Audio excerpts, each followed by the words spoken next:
हुए elected representative हैं, कठपुतली और रिजेक्टेड लोग हमारे ऊपर मुसल्लत हुए हैं। हम सिर्फ अदलिया की आज़ादी चाहते हैं। जब अदलिया आज़ाद होगी तो लोगों को उनके हुकूक भी मिलेंगे और हमारे भी हक हमें मिलेंगे। शुक्रिया। बिस्मिल्लाहिर्रहमानिर्रहीम। जी, आज की समाअत के हवाले से ये मैं गुजारिश करना चाहूँगा कि आज तकरीबन सवा घंटा जो सोशल मीडिया के ऊपर हमारे पाकिस्तान की आवाम ने हर जगह के ऊपर और हमारे वकला ने लॉन्ग मार्च के ज़रिए और कन्वेंशन के ज़रिए जो आवाज़ उठाई है, उस आवाज़ का असर सुप्रीम कोर्ट में पहुंचा है। और आज सवा घंटा चीफ जस्टिस ऑफ पाकिस्तान और अटॉर्नी जनरल साहब सिर्फ जस्टिफिकेशन देते रहे हैं कि वो जो कमीशन बनाया गया था वो क्यों बनाया गया था और क्यों वज़ीर आज़म से मुलाकात की गई थी। नंबर 2, चीफ जस्टिस साहब ने कहा है दौरान समाअत के रमज़ान के अंदर हम इस बात का हमने नोटिस लिया है, तो ये बहुत अर्जेंट मामला था, तो लिहाजा हमने नहीं देखा और हमने बेहतरीन तरीके से रमज़ान में ये नोटिस लिया है। बात ये है कि जहाँ पर आप देख रहे हैं कि आपके भाई, आपके कुलीग आपसे इंसाफ मांग रहे हैं, तो आपने नोटिस लेकर सो कॉल्ड वज़ीर आज़म उस हुकूमत जिसको अवाम ने रिजेक्ट किया है, उस हुकूमत के पास ये मामला भिजवा रहे हैं।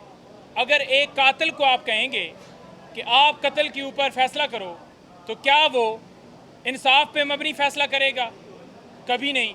तो लिहाजा जो बेनिफिशरी हैं उनके साथ मीटिंग क्यों की गई? दूसरी बात, चीफ जस्टिस साहब ने कहा कि 184(3) में किस तरह से हम इस मामले को ले सकते हैं जब दरख्वास्त जो है, जो खत है, वो सुप्रीम जुडिशल काउंसिल को भिजवाया गया है। तो बात यह है कि जब मैंने पहले गुजारिश की कि उस वक्त जज ज़ेबा चौधरी के हवाले से इमरान खान साहब ने एक दो अल्फाज कहे थे, तो फ़ौरन अतर मनल्ला साहब ने उस वक्त सो मोटो ले लिया था और तौहीन अदालत की कार्रवाई की थी। तो आज ये फिर क्यों कहा जा रहा है कि हम इसके अंदर नोटिस नहीं ले सकते? जब F9 पार्क के अंदर दरख्त काटने के ऊपर सो मोटो ले लिया जाता है, तो आपके पास 6 जजेस आए हैं। आज की बड़ी एक अहम बात यह है कि चीफ जस्टिस साहब ने दौरान समाअत ये बात एडमिट कर ली है कि वो 6 जजेस मेरे पास सुप्रीम कोर्ट में आए थे और मेरी उनसे मुलाकात हुई थी और उन्होंने मेरे सामने ये मामलात रखे थे। तो हम ये कह रहे हैं कि जब ये आपके सामने मामलात रखे गए थे कि इस तरह से मुदाखलत की जा रही है, डराया जा रहा है, धमकाया जा रहा है, अगवा किया जा रहा है, तो फिर आपने उस वक्त सो मोटो क्यों नहीं लिया? क्यों नहीं इस मामले के ऊपर एक्शन लेकर कार्रवाई की, जब आपके पास इख्तियार है? और आप खुद ही दौरान समाअत ये कह भी रहे हैं कि सो मोटो लिया जाता रहा है और कमीशन भी बनते रहे हैं। इसके साथ साथ आपको बताऊं कि चीफ जस्टिस साहब ने कहा है कि कोई बात भी अगर गलत करेगा तो हम उसके खिलाफ कार्रवाई करेंगे। तो क्या आपको इन सारे मामलात में नज़र नहीं आ रहा कि कहाँ कहाँ से मुदाखलत की गई, फंडामेंटल राइट्स की जो वायलेशन की गई, जो लोगों को अगवा किया गया, जो तायीद कुनंदे, तजवीज़ कुनंदे उठाए गए, जो लोगों के घरों में दाखिल होके चादर चार दीवारी का तकद्दस पामाल करते हुए ख़वातीन के साथ बदसलूकी की गई, जो पुलिस ने कंडक्ट किया, जो पेपर्स छीने गए, सारी चीज़ें आपके सामने हैं। तो फिर आप ऐसे कैसे कह सकते हैं कि जनाब ये मामला तो हुआ ही कुछ नहीं है? आपको उसके ऊपर क्यों नहीं सो मोटो आपने लिया? और इसके साथ साथ आपको ये बताऊं कि चीफ साहब कह रहे हैं कि हमें कोई शिकायत जो है वो लोअर जुडिशरी से आई नहीं है, किसी हाई कोर्ट से, किसी सिविल कोर्ट से, किसी जगह से नहीं आई। तो ये शिकायत तो पहले आपको आ गई है, आपके सामने 6 जजेस आकर पेश हुए हैं और उसके ऊपर आपने कुछ भी नहीं किया।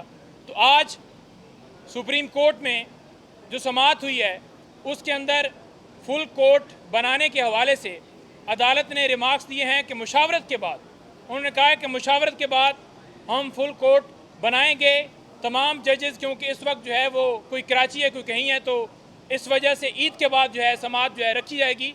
तारीख में रद्द-बदल हो सकता है, लेकिन जो आज जस्टिस अतर मनल्ला ने या दीगर हमारे जस्टिस साहबान ने जो रिमार्क्स दिए हैं वो बड़े अहम हैं, जिसमें उन्होंने ये कहा है कि बुनियादी इंसानी हकूक़ की खिलाफ वर्जियाँ हुई हैं, इसको आप कैसे आंखें बंद कर सकते हैं इस मामले के ऊपर। उन्होंने कहा है कि 3 MPO के तहत लोग जो हैं, जब अदालत ने हाई कोर्ट ने हुक्म दिया कि बेल हो गई है उसे रिहा कर दो, उसके बाद 3 MPO के तहत लोग जो है वो गिरफ्तार किए गए, अगवा किए गए, बाद में 3 MPO उनके ऊपर लगाया गया। तो ये बात आज सुप्रीम कोर्ट में दोबारा कुछ जस्टिस साहबान ने तस्लीम किया है और अटॉर्नी जनरल साहब उसके ऊपर लाजवाब थे। तो हम ये मुतालबा पहले भी हमने रखा है कि फुल कोर्ट एक अच्छा साइन है, लेकिन इसके अंदर हम ये कह रहे हैं कि जो किरदार हैं उनके खिलाफ डे टू डे हेयरिंग करके उनके खिलाफ कार्रवाई की जाए, उनको बुलाया जाए और ये मामला जो है एक एग्जाम्पल के तौर पर इसको बनाया जाए, ताकि आइंदा जो रिमार्क्स के अंदर भी ये कहा गया कि ये 75 ईयर से ये मुदाखलत जारी रही है और इसके ऊपर भी कोई पर्दा नहीं डाल सकता। तो ये मुदाखलत, ये जो सियासी सेल है, ये बंद होना चाहिए।